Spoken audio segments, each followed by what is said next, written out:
Charge to the Marines na lang yan. Kumain ka na. Okay?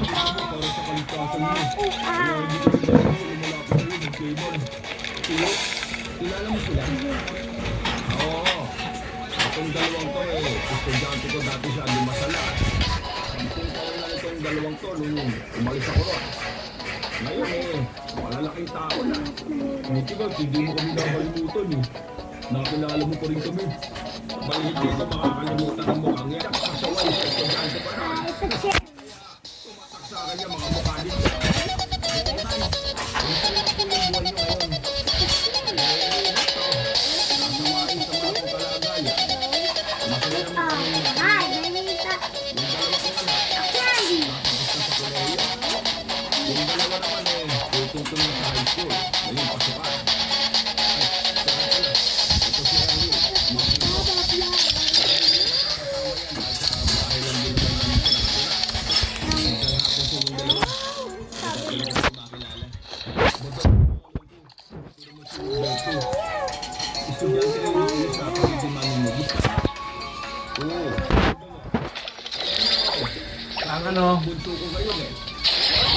Ilagay mo na natin isda dyan.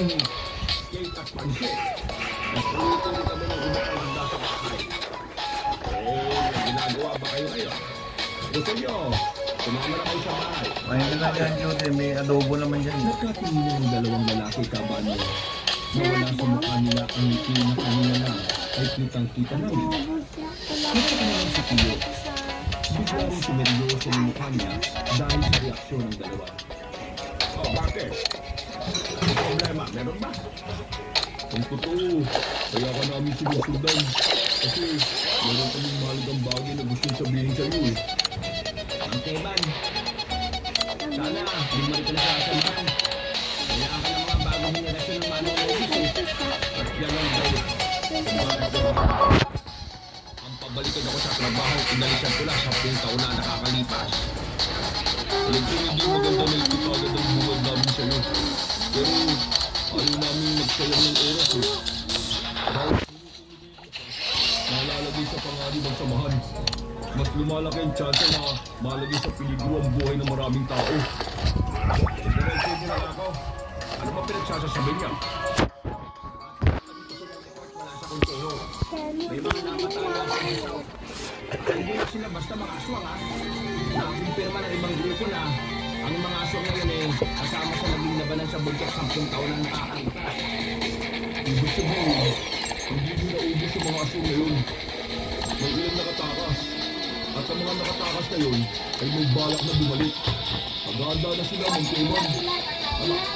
Kung posible ang sinasabi din niya, sigurado namin na talagang naubos na namin sila lahat Pagkatapos ang labanan sa bundok, sinunod pa namin yung buong gubat. Laban din natin yung bagyo, pati na rin yung south.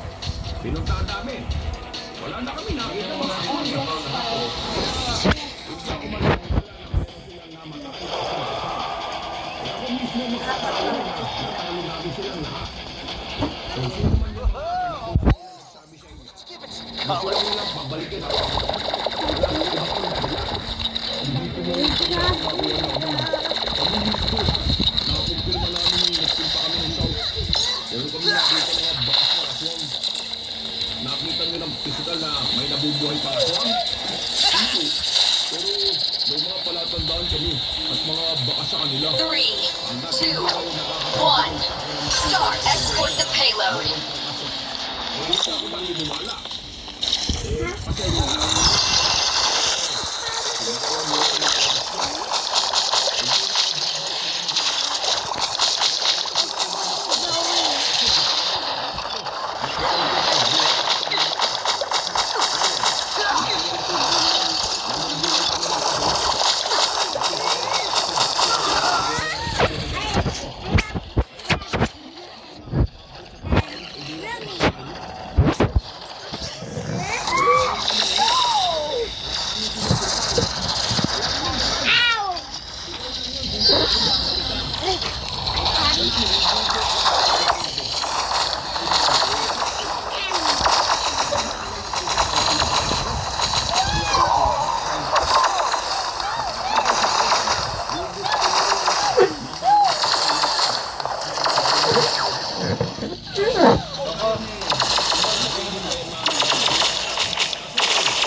ayaw na. Alam niyo, mga bago pa rin kayo sa paningin ko. Hindi ko pa naranasan na talagang huli.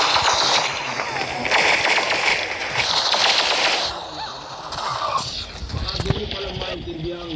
Tama alam pala na mangarapin kong magbuhay na lang ng tahimik. Ikaw yan. Kapag naranasan yung mamatayan ng paulit-ulit, o baka di mo palang malaman na maraming oras niya sa pamilya niya. Ulitin ko. Ilalaan ko na sa pamilya ko. Hanggang sa ulang hininga ko. Gusto ko pamilya ko kasama. Kaya huwag mo ito.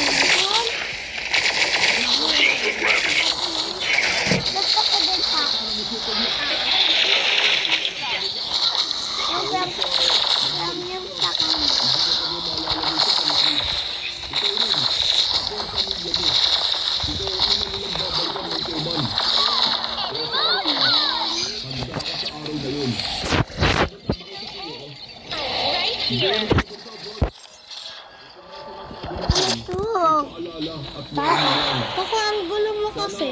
Makapiling ko mga Iba na sinabi para maging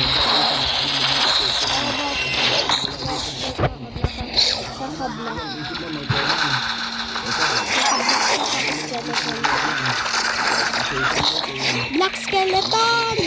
Oh no!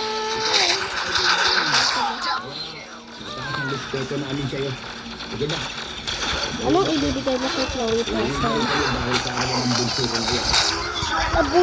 Nabubo. The secret. The secret? Maraming salamat Nag-open po sa kami. oras mo, Mang Kevon. Miss Bonnie. Ouch! Sorry. Ramdam ko ang inisip mo No. kasi sa pagkakay. Sabi mo gusto mo na naman. Nung makarating na kami sa sakayan, doon pa lang ako nagkaroon ng Kay Heart yan. pagkakataon na kausapin si Tio. Monster tao. Nung Tio, Summer. Kinakain ka. hindi sila konseho ng mga Kada mga. sa skeleton namin. Mahilig silang gumawa ng problema kahit wala naman Upper talagang lip. problema. Brain on. That's so Ilang beses na nilang ginawa yun. Naniniwala ako. Pero ngayon, iba na yung galaw niya.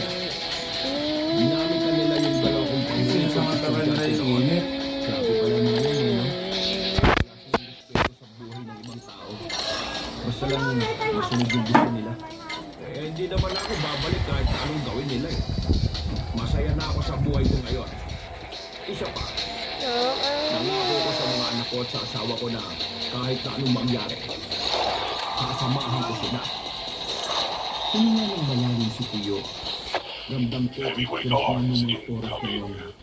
Pero pilit na lang niyang burahin sa isipan niya ang mga bagay na nangyari.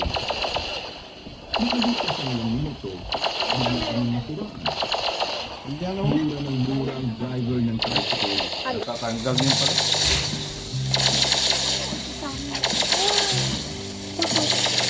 Sabi mo gusto mo. 3, 2, 1, start! Wala. The building is new, but the air feels stuffy. Nagalito si Lola sa akin. And then,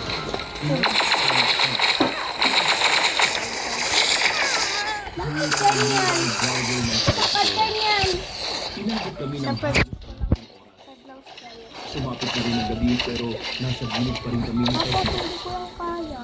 Mabuti na lang, merong napadaang kakilala ng Kaya driver. mo yan? Hindi naman ng maayos ang How to tricycle draw kaya something on nakaalis your rin kami. hand. Oh, Dakong alas 7 na nang makating na kami sa baryo namin. Tahimik at payapa sa lugar na how to yun. draw something on your hand. Tapos lang kasi ang nakatira doon. Tapos magkakalayo rin ang mga bahay. Magugustuhan ko ni Bonso. Nung nakarampa na yan, Dapat ilagay mo lang doon sa para mahugasan mo. sabi ko, hintayin na lang ngayon. Mga mula na, umupo na kayo dyan at Hindi makapaghintay yung loko. Ha? Alam niyo ba na bumalik pa sila ulit. Meron naman kwan yan. sabi ko, wala naman akong pera eh. Sabi niya sa akin, pag hindi mo na kayo, kumain na daw kayo. Ako. Ang Bonso ko. kahit 15 anyos. Ayaw kumano kayo dyan. Baby pa rin eh. Kaya kayo. Hindi ko naman yun matanggihan kasi nung Sabi yung isa? pa ako, hindi ko siya madalas makasama. Gawa na natin yan. Natanggal Kasi siya na. noon. Ngayon nga ako nakakabawi sa kanya eh. Swerte nga po ng mga pisan kasi yun. Ang buti yung ama. Swerte ako sa kanila. Sila ang nakas ko eh. Let's go, West. Let's go. Tita, kaya ko na lang matawag yung bag ko po. Kailangan ko po. Hey, you're done. Hindi na, kumain na kayo. Salamat ka po. Pero pa ako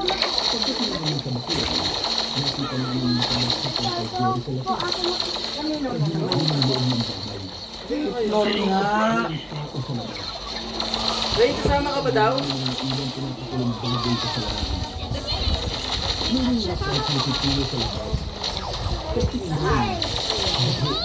Ano pa? Ay, kumain na kayo. Huwag na kayo maya. Kaya, sir.